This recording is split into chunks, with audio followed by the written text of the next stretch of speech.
All right, I'm going to try and get going here. Genesis 12.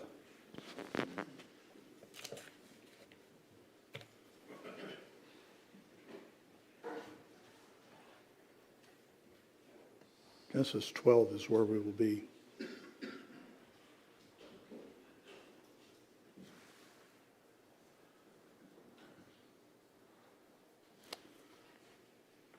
And let's go ahead and pray.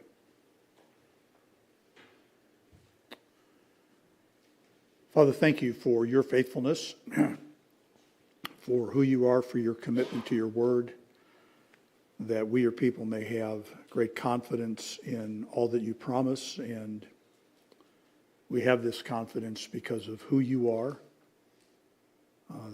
the God who cannot lie. We thank you for the Bible and for the truths that it presents, and thank you even for the way in which it presents them. And we ask your blessing that we would be instructed and encouraged as we look at people who have lived in the past that have interacted with you. And we pray your help to that end in Jesus' name. Amen. Well, we're continuing on in our Bible characters, and we began last week looking at Abraham, arguably, of course, one of the most significant men that God ever used, of course, not for anything with Abraham, but for the plan that God had for him. He becomes the template for all who believe, and that is the way the New Testament uses him. He is the man who is the recipient of the Abrahamic covenant and the founder of the nation of Israel. He will shortly, for the first time in the Bible, be identified as Abraham the Hebrew. Abraham the Hebrew. So unlike when I spent a few weeks on Sunday nights preaching this series and gave one message to Abraham, we will spend a little more time looking at his life in a little bit greater detail. In verses 1 through 9, and actually beginning at the end of chapter 11, we're introduced to this man. We're given his lineage. God had appeared to him, told him to leave his home and his nativity and go to where he would show him.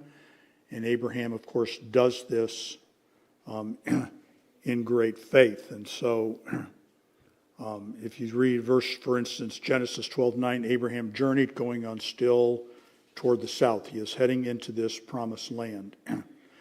And then our portion this morning, which is chapter 12, verses 10 through chapter 13, verse number 4, is Abraham in that land. And here we get to see a little bit different side of the promise and a little bit different side to Abraham. Verse number 10 begins by telling us that there is a problem, and there was a famine in the land. And of course, we want to remember, because it should be still fresh in our minds, that this is the promised land. This is the land that God had instructed Abraham to go to, and not only instructed him to go there, but promised to give it to him. I will give you this land, and I will make of you a great nation, and in you will all the people of the earth be blessed. And it is a very bad famine. There was a famine in the land, and Abram went down into Egypt to sojourn there, for the famine was grievous in the land. The word that grievous is actually the Hebrew word for heavy or weighty, and the idea there is that the famine was oppressive. Like the Great Depression was oppressive, it was what dominated and colored people's lives. And again, because the Bible is really a very highly edited book, it tells us nothing about anybody else and what they did in the land, in the famine. Right? This is an oppressive famine, and everybody who lives in the land is contending with it. And what they do is of no consequence to the Bible story. The focus is upon Egypt, and what Abraham does is go there, or the focus is upon Abraham, and what he does is go to Egypt. Verse number 10. Came to pass when for famine in the land, Abram went down to Egypt to sojourn there, for the famine was grievous in the land. Which raises a couple of questions for us. The biggest one is, why did Abram go to Egypt? Is there any indication that God had told him to go there? And we ask that question, folks, because God will instruct his people to go to Egypt, and in fact, God will command Joseph and Mary to take Jesus to Egypt. So there's nothing inherently wrong with God's people going to Egypt, and we want to be very careful about just always typifying this activity as some kind of a heinous sin. But I don't think that, in fact, I think that the text, as we read through it, actually indicates otherwise, that Abram went to Egypt on his own initiative, that this seemed to be to Abram the best thing to do in the face of a very difficult situation. And obviously God knows he's there, and that will emerge as we go through the story. But before we go any farther, folks, I want to take a few minutes and point out to us that what we have here is a very real-life kind of scenario for all of God's people.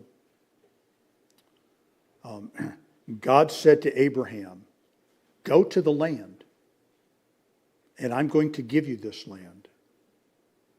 And when he gets to the land, what he gets is a famine.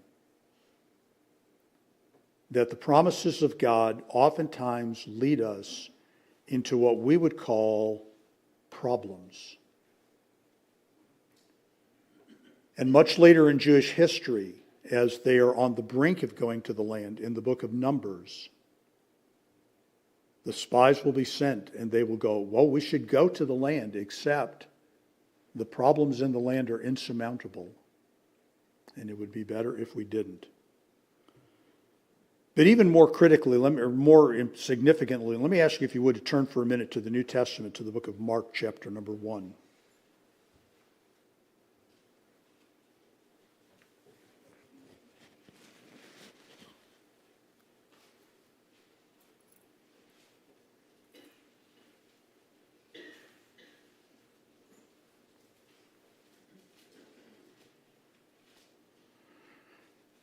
Mark chapter number 1 and verse number 11.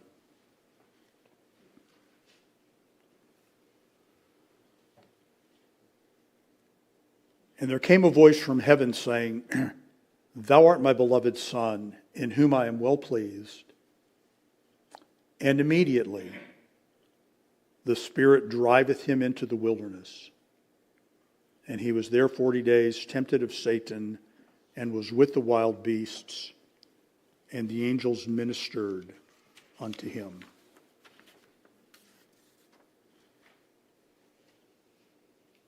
It is very easy, I'll come back to this, I think, momentarily at the end, but it is very easy for people to develop the mentality and for pastors to encourage the mentality that if you will simply do what God tells you to do, right, all of your troubles will go away. And all of your problems will evaporate, and all the difficulties of life will be gone. That obedience is kind of the magic elixir to everything. But that is just not something that the Bible will support. And in fact, folks, we're dealing with a book on Sunday nights, an entire book in which Peter's focus is upon the reality that obedience to Christ often generates more difficulties in this life, not fewer difficulties in this life. And so Abraham obeys God and does exactly what God says. And rather than having the doors opened wide and the blessings flow, Abraham finds himself, just think through it, folks. I'm not trying to insult you, but we just don't always try to place ourselves there. He is living in a strange land. These are not his people. This is not his language. He does not know their customs. He does not practice their religion. And now nobody can find anything to eat. Unlike our world, in which, and I'm really not trying to speak critically or sarcastically, unlike our world where that class of people is elevated to the head of the list for assistance, in Abram's land, he's at the bottom of the list for any assistance. Which brings us then to this in verses 11 through 16. Right? Abram concludes, and again, the text does not say, but I think the storyline indicates that Abram has come to this decision on his own. And he has moved to Egypt. And as he's approaching Egypt, anticipating to solve a problem, he anticipates a problem. And this is where the attention of the text now turns. It came to pass, when he was come near to enter into Egypt, that he said unto Sarai his wife, Behold now, I know that thou art a fair woman to look upon. Therefore it shall come to pass, when the Egyptians shall see thee, that they shall say, This is his wife, and they will kill me, but they will save thee alive. Say, I pray thee, thou art my sister, that it may be well with me for thy sake, and my soul shall live because of thee. And it came to pass that, when Abram was come into Egypt, the Egyptians beheld the woman, that she was very fair. The princes also of Pharaoh saw her, and commended her before Pharaoh, and the woman was taken into Pharaoh's house. And he entreated Abram well for her sake, and he had sheep and oxen, and he-asses, and men servants, and maidservants, and she-asses, and camels. So, right, and this is kind of how the story develops, right? Abram, a very real human being, a person much like us, apart from the fact that he is singled out to be the recipient of this great promise, is confronted with a dilemma: nothing to eat in the land of promise. Solution: let's go to Egypt. Problem solved. Along the way, he realizes that there will be another problem. And that problem is that the beauty of his wife will jeopardize his life.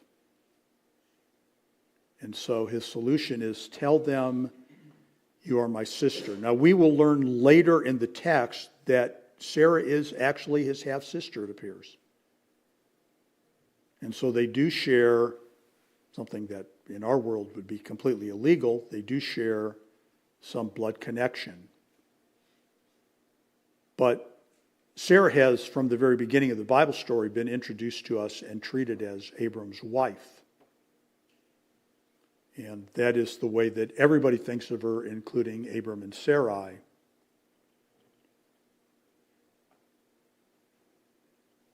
These, by the way, are the very first words out of Abram's mouth to be recorded in the entire Bible. Tell them you're my sister. And we learn as we read through the story that Abram is not just simply enthralled with his wife, right? It's not like Abram thinks she's the most beautiful girl in the world and nobody else does. And by the way, right, I mean, this part of the story, right? Sarah is about 65 years old at this time, which is just about the middle of her life. She's a middle-aged woman. And she is noted as being very attractive. And as you read through the story, what we discover is that Abram is not the only one to think that Sarah is a very attractive woman. Yes, indeed, all of the Egyptians think that she is an attractive woman. Verse number 14, it came to pass that when Abram was come into Egypt, the Egyptians beheld the woman, that she was very fair. And the word fair there means beautiful. Right? Abram looked at Sarah and said, you're a good-looking woman. And this is going to pose a problem. So tell them that you are my sister. And when he gets to Egypt, the Egyptians went, she's a good-looking woman. And how good a looking of a woman is she? Verse number 15, the princes also of Pharaoh saw her and commended her before Pharaoh. and the woman was taken into Pharaoh's house. This is Abram's worst fear on steroids. I'm afraid that when everybody sees how beautiful you are, they're going to take you for themselves. And by the way, we're not really trying to develop this in the story, but it is worth noting, folks, that men are not fundamentally different 5,000 years later, are they?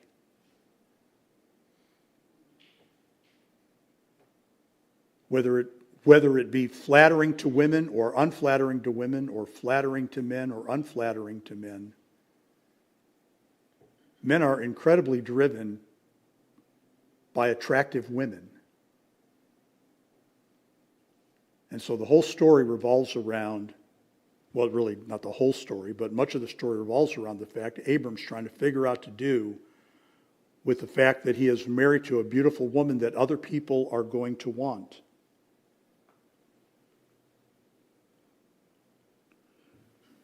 Now, here's, right, so what Pharaoh does, verse number 16, he entreated Abram well for her sake, and he had sheep and oxen and he-asses and men servants and maidservants and she-asses and camels. And so, right, let's just, right, the text does not spell it out for us. We're left a little bit to try and sort through this, although I think that it's right on track, right? What is the advantage to Abraham to lie about his relationship with Sarah? And generally speaking, the response is this. If they believe that Sarah is his wife and they want her, right, then the simplest thing is to kill Abram and get him out of the way and take her. But if they believe that she is Abram's sister, then they will treat her as a relative and not a wife, and they will try to buy her from Abraham. They will negotiate with her because, again, in Abram's world, right, women were not really free agents like we think of them in our society. Right? It's not just even a question of asking her father's permission. It is of making the appropriate financial arrangements. And so that's what we have here being developed in the story, right? This is why Abraham lies, but this is also why Pharaoh behaves the way that he does. In other words, folks, if you want to, again, looking at it kind of carnally and very sensually, if you want to know how beautiful Sarah was, verse number 16 is the answer to the question. That beautiful, that desirable, that attractive. He wanted her that much that it was not a minor or meager dowry, but a very generous dowry that he paid to Abraham. And what we have here, folks, right, and we just, right, we kind of need, because here's where we live. I mean, this human beings, right?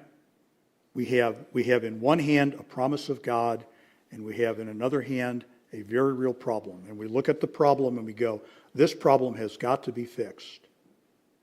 Right? This problem is unsustainable. I'm going to fix this problem. And in fixing one problem as human beings, right, we end up multiplying the problems. Abram's problem didn't really go away when he moved to Egypt and lied about Sarah. Now he's got multiple problems. And I would just propose to you, by the way, that I'm not making things up, that if you would delve back, right, just to take one example, if you would delve back into American political policy for the last 100 years or 125 years, you would discover that many of today's problems that we're having with other countries are the result of us trying to solve problems a generation ago. And the solution may solve one small problem and create 5 other problems. That's kind of the world we inhabit as human beings. And it isn't until we get to verse number 17 that we discover that nobody has talked about the greatest problem of all.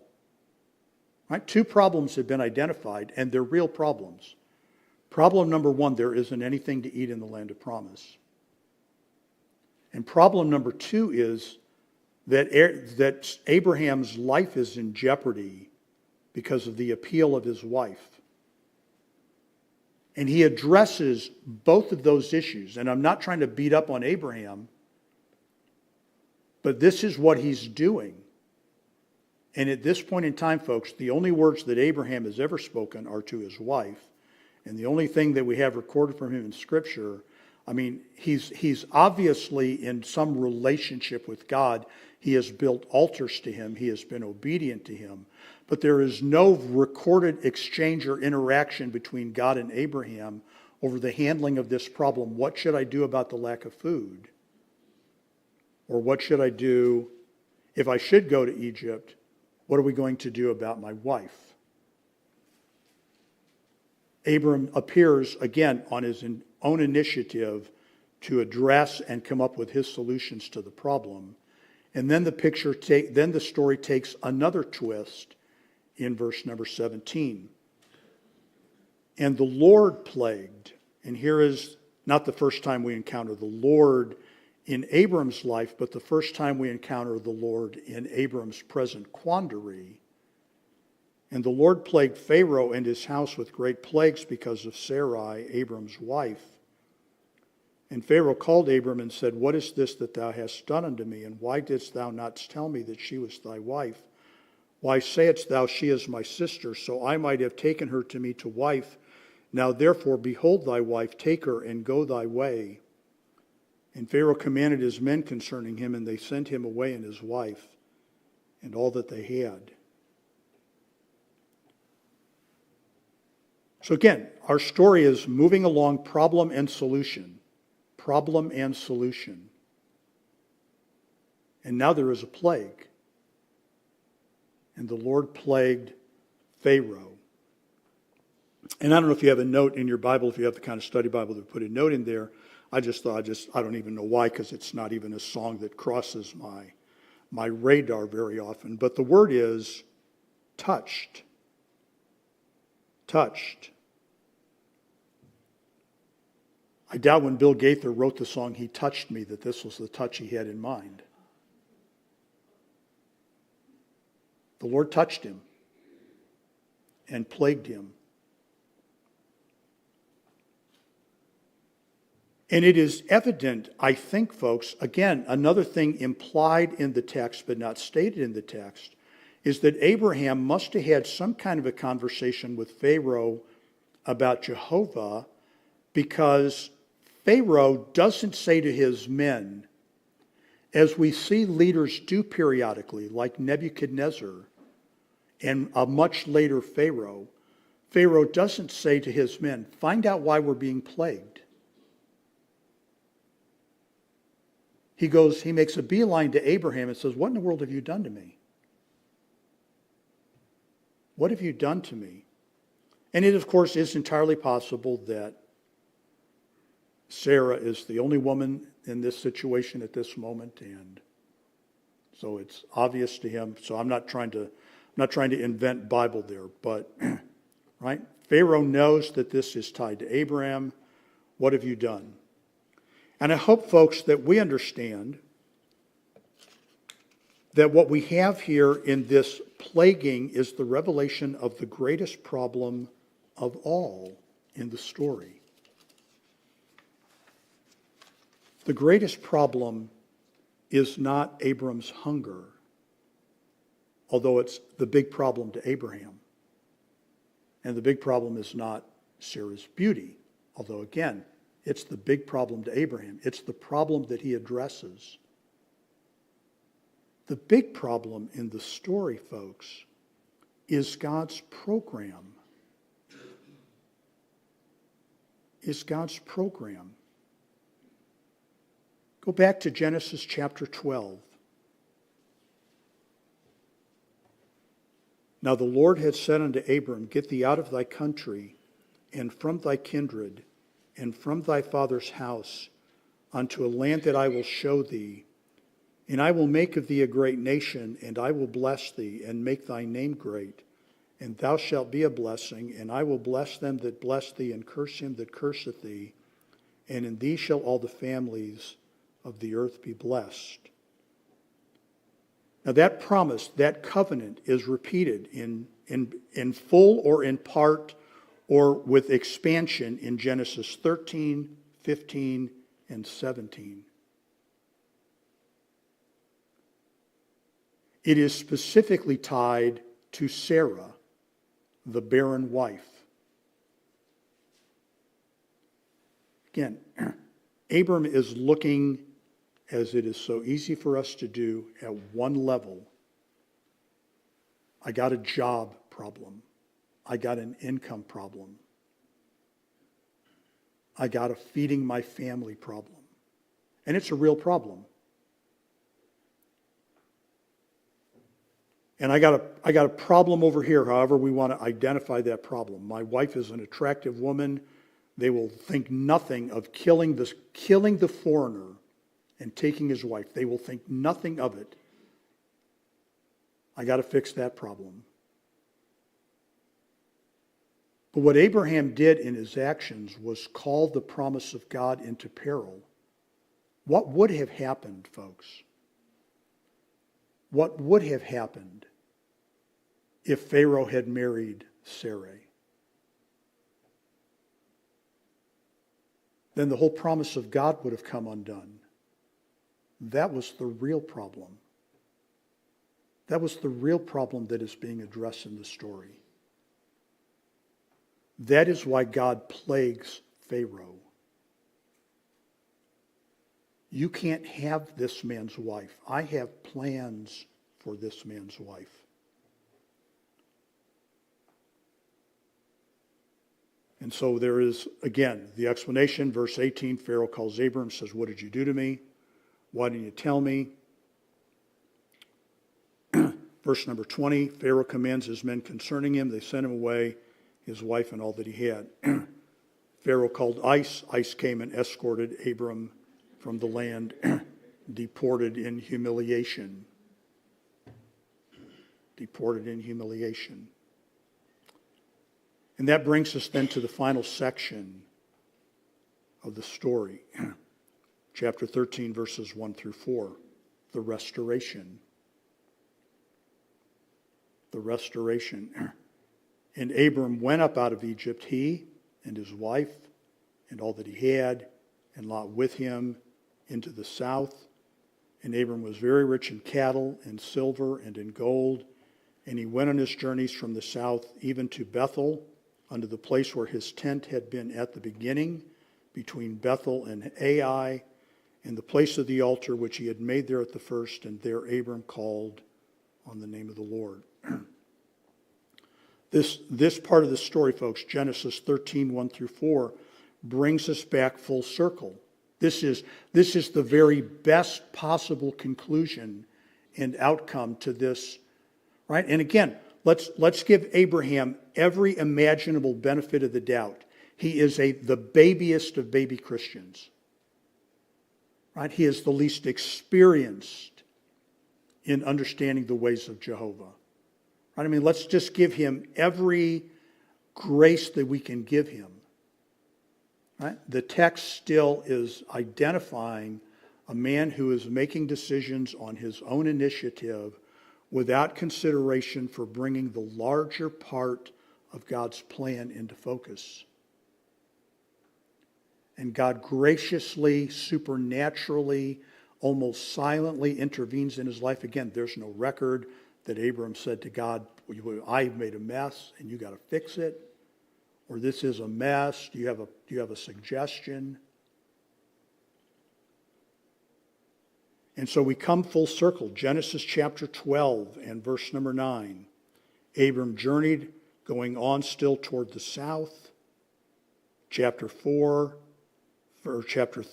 verse number 1. Abram went up out of Egypt, his wife and all that he had, and Lot with him, into the south.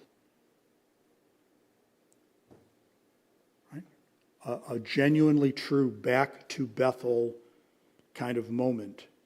We have the beginning, and we have the first.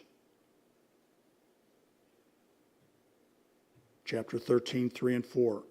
He went on his journeys from the south even to Bethel, unto the place where his tent had been at the beginning, unto the place of the altar which he had made there at the first. This is where God concludes the story. God concludes the story on a highest note, doing back to the same place that he had left, doing the same thing, worshiping God. And by the way, folks, all of this without one more comment about the famine or its severity. Had it passed? Was it no longer of prime consideration to Abram? Having been deported out of Egypt anyway, forced out against his will, he has no alternative but to live in the land. It's just, the story is just, if that's our major focus, it's unresolved. But again, that's not the major focus of the story, folks. The major focus of the story is that when God's promise is imperiled, God is going to respond to deliver. Not because he endorses the activities of the person, but because he has committed himself to the promise. So let me just make a couple of observations in conclusion, and we will again be done early this morning. Number one, for we who are New Testament saints, don't forget what Romans 6 teaches us, in which Paul asked this question: in light of sin bringing the abundance of God's grace, should we multiply sin to multiply grace? God forbid. And I say that, folks, because I would understand the story to be not at the Lord's clear direction. And again, God will send his people to Egypt. It will ultimately be God's will for them to live over 400 years in Egypt for his own purposes. But in this instance, there's no directive to go to Egypt. So I would understand this as a man endeavoring to solve his problems in what appeared to him to be the best way. And yet when he leaves, Genesis 13:2, Abram was very rich in cattle and silver and in gold.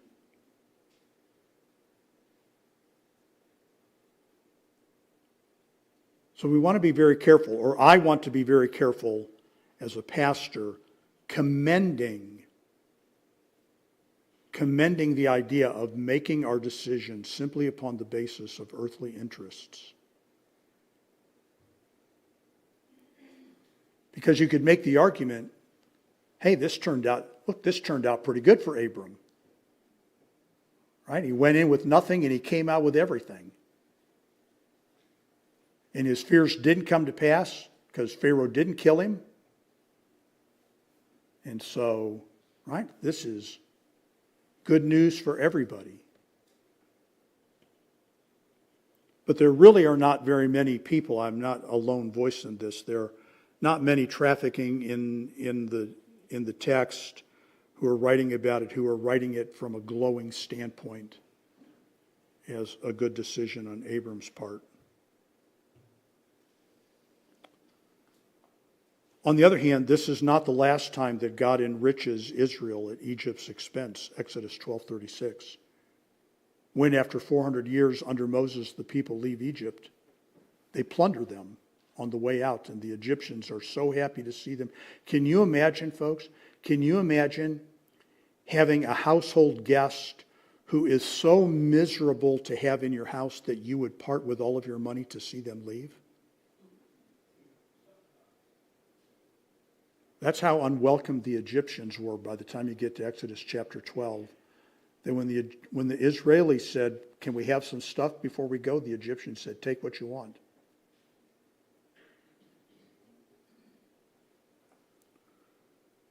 Secondly, I would caution us always on the basis not only of this story but of multiple stories that the Bible strongly discourages us from problem solving simply in the power of human logic.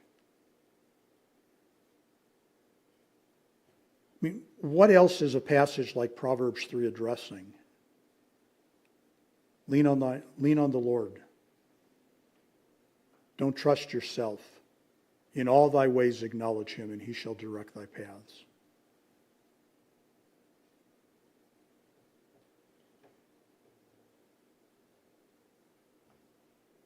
Again, going to Egypt might have, although it doesn't appear that he was there long enough for it really to have done so, might have fixed Abraham's food problem, but it threatened the promise of God, and that could not stand.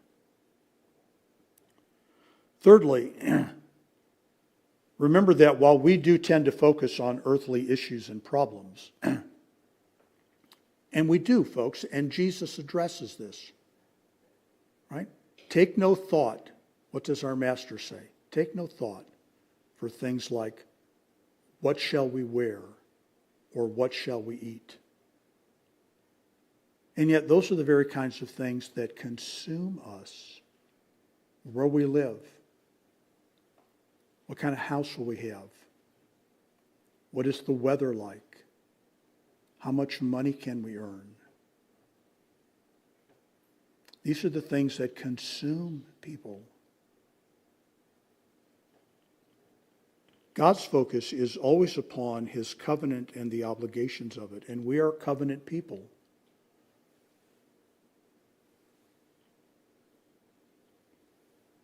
And to that end, by the way, I would suggest to you then that, right, this is, if I can put kind of my quick summary to the entirety of the New Testament, this is why it is imperative that we are to orient our living and our prayers and our desires around the eternal things of God.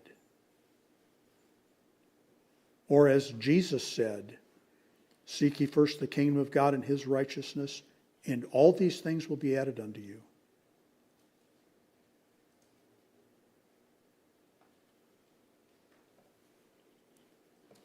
So, God is not offended when his people come to him and go, here's my situation, and here's my problem, and here's your word, and I'm asking you to act in fidelity to your word and help me to know how to fix this problem with it. That is what he is seeking.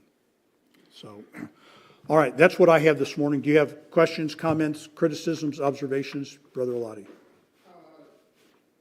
Although you say, and you'll probably develop this maybe in the next lesson, but if you go to verse 6, the problems don't stop.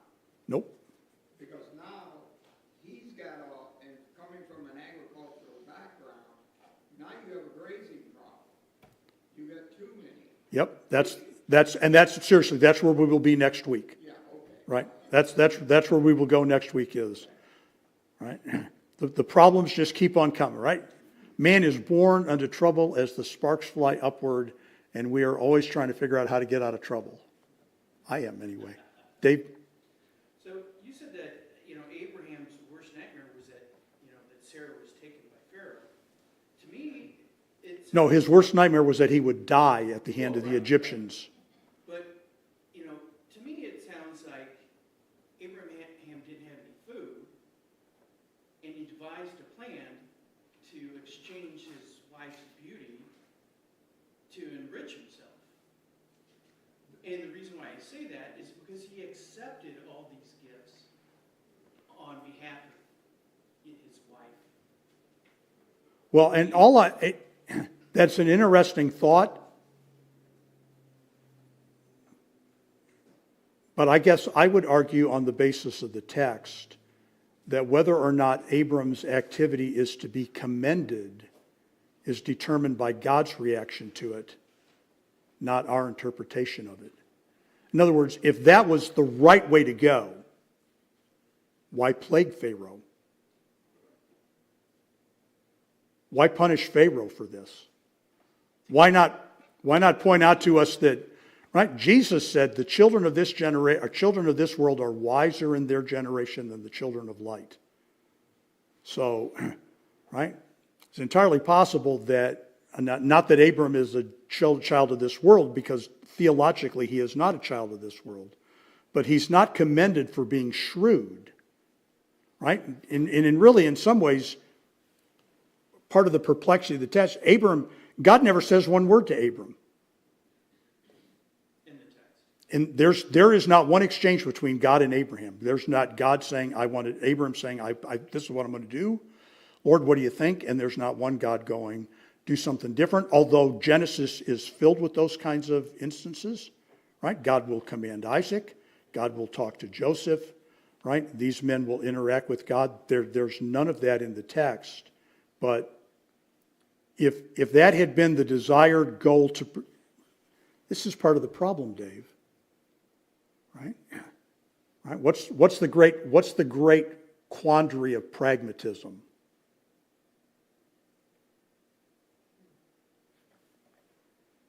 What's the great quandary of pragmatism, folks? It works. Right? That's the great quandary of pragmatism. It works. You can make something work and defend doing it to get the accomplishment, right? Through the wrong ways, for the wrong reason, through the wrong devices. And that's a study in and of itself. So it's an interesting twist, and I would point out that is exactly what happened, right? Abraham did not become rich, kind of the old-fashioned way of carefully monitoring his herds and watching them grow over the course of time, and careful agricultural development, and buying carefully, He kind of had all of his wealth handed to him in a lump sum, compliments of Pharaoh. But in Saudi Arabia, they still sell their daughters for great, vast amounts of money. sure they do. But again, we got to be a little bit careful here, because Abraham is being used in a way that we are not. Right? He is the man to receive the promise of the covenant. And at this point, that promise lives in peril throughout the book of Genesis, right? It begins with the peril of, here's a promise to a guy who has a wife that can't have kids, and then there's only one kid, and then that family dynamic goes haywire, and so the promise is imperiled again, and then the whole lot of them turn on each other under Jacob, and the promise is imperiled again, and then they all end up in Egypt for 400 years, and the promise is imperiled again. But this is kind of the normal history, right? We have the promises of God. Does it really seriously look in America in 2025 like God is going to come out on the winning end of this thing? Does it really look like that? I realize I'm a little of the pessimistic bent, but I'm just looking around going, from just a logical position. So anyway, I think you're onto something. I just don't know that it's commendable, right? He may very well have been thinking, I'll negotiate with these guys and get a little bit ahead and all will be well. But God's still outside of that scope, it appears. Dan. But then that would bring to another point, okay? In today's analogy, you would have a breach of contract. Whereas something was given, and then the contract was not fulfilled, so obviously Pharaoh could have said, you and Sarai, get out of here. And kept the stuff. All my stuff. He could have kept the stuff. It just goes. Was there a hand over here? Well, that was the point that I was going to bring up. That if you give somebody something like this and you don't follow through, except that the word was a verbal contract back then, and so. Yeah, I quite honestly, I hadn't even considered that. Right? Why didn't Pharaoh want his stuff back? Well, because he wanted the plague to go away, so he gave away more stuff. In the hopes that it would? Yeah. Well, and that's another thing the story doesn't tell us, Dave. Did the plague end when Abram left? Yeah.